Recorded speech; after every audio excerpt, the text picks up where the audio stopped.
दोपहर के बाद में तोड़ी गई बेलपत्र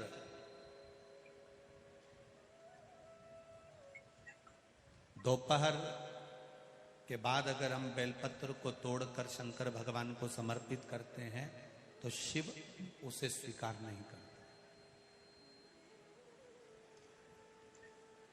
फूल सूर्य की किरण निकलती है, प्रकाश थोड़ा सा हो जाता है, थोड़ा सा उजाला हो जाए और रात्रि सूर्य अस्त के पहले पुष्प को हम तोड़ सकते हैं, फूल हम तोड़ सकते हैं। बेलपत्र सुबह से लेकर दोपहर तक हम तोड़ सकते हैं, पर दोपहर के बाद में बेलपत्र को नहीं तोड़ा जाता।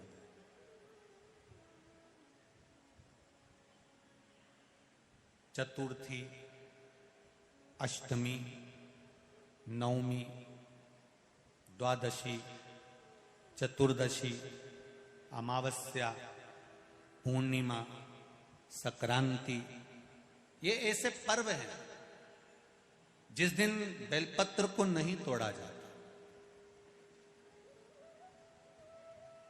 चतुर्थी, अष्टमी, नवमी,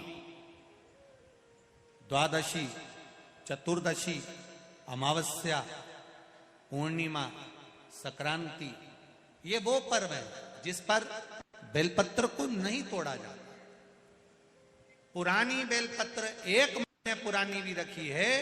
पुरानी बेलपत्र मंदिर के बाहर भी अगर निर्माल्य में उतरी हुई बेलपत्र किसी डलिया में पड़ी है, बहुत सारी बेलपत्र अगर किसी ने ले जाकर निर्माल्य को कहीं ले जाकर पटक भी दिया है मंदिर के कोने में, वहां से बेलपत्र उठा लो, उसको धो लो, साफ कर लो, वापिस ले जाकर महादेव को चढ़ा दो, वो स्वीकार कर लो।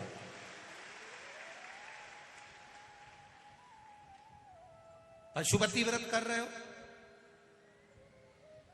चतुर्थी पड़ गई, अष्टमी पड़ गई, द्वादशी पड़ गई, बच्चों से मत कहो कि बेलपत्र तोड़ कर लाओ। बच्चों से कहो जाओ शंकर जी के मंदिर में कहीं डलिया में कहीं एक आध 2 बेलपत्र भी, 1 बेलपत्र भी अगर कहीं साइड में पड़ी हो, उसको उठा लाओ, धो, बाबा के थाली में रख लो और पशुपति व्रत पर भी चढ़ा दो।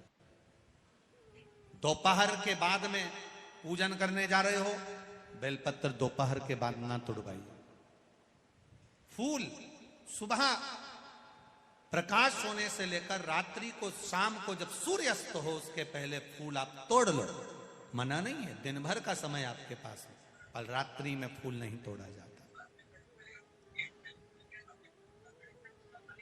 शंकर भगवान पर समर्पित कोई प्रसाद शिव जी को चढ़ाया गया, कोई प्रसाद रात भर नहीं रखना चाहिए। आप लोग तो संकट सोमवार अगर किसी ने करे हों, किसी ने करे संकट सोमवार या 16 सोमवार, हाथ उठाओ, किस किस ने करे हैं, पहले करें आप लोगों ने, रखो। जो लोग 16 सोमवार करे हुए होते हैं, संकट सोमवार करे हुए होते हैं, उनको मालूम होता है, उनके स्मरण में रहता है कि संकट सोमवार का जो प्रसाद होता है उसको रात भर नहीं रखते। उसका कारण स्कंद पुराण में भी कहा गया, उसका कारण शिव महापुराण में भी वर्णन किया गया। शंकर भगवान का प्रसाद, शिव जी का प्रसाद, अगर जितना जितना अंधेरा बढ़ते चले जाता है, जितना जितना रात्रि होती चली जाती है और दूसरा दिन अगर लग जाता है, तो उस प्रसाद पर आपका हक नहीं रहता, उस प्रसाद पर फिर चंड का हक हो जाता है, फिर उनके गणों का हक हो जाता है, फिर आपका हक समाप्त।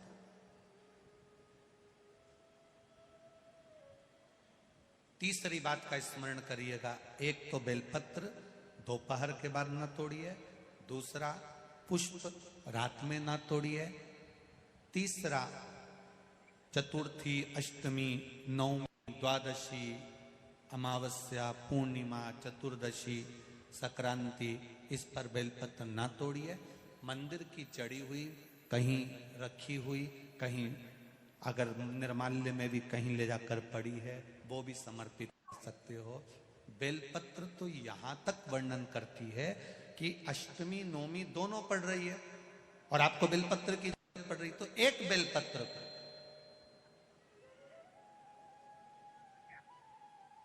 आप एक बेलपत्र को या तो वस्त्र में संजो कर रख लो, रख सकते हो, संभाल के रख लो, ना बने तो तुम्हारी जो पाठ पढ़ने की पुस्तिका होती है, जिसको तुम भजन गा लेती हो, पढ़ लेती हो, राम रक्षा स्तोत्र, हनुमान चालीसा, गोवर्धन चालीसा, जो पढ़ लेती हो उसी में रख लिया और वही बेलपत्र वापिस हमको प्राप्त हो गई। हमने वही शिव जी को वापिस चढ़ा दी, फल की अनुभूति प्राप्त हो गई।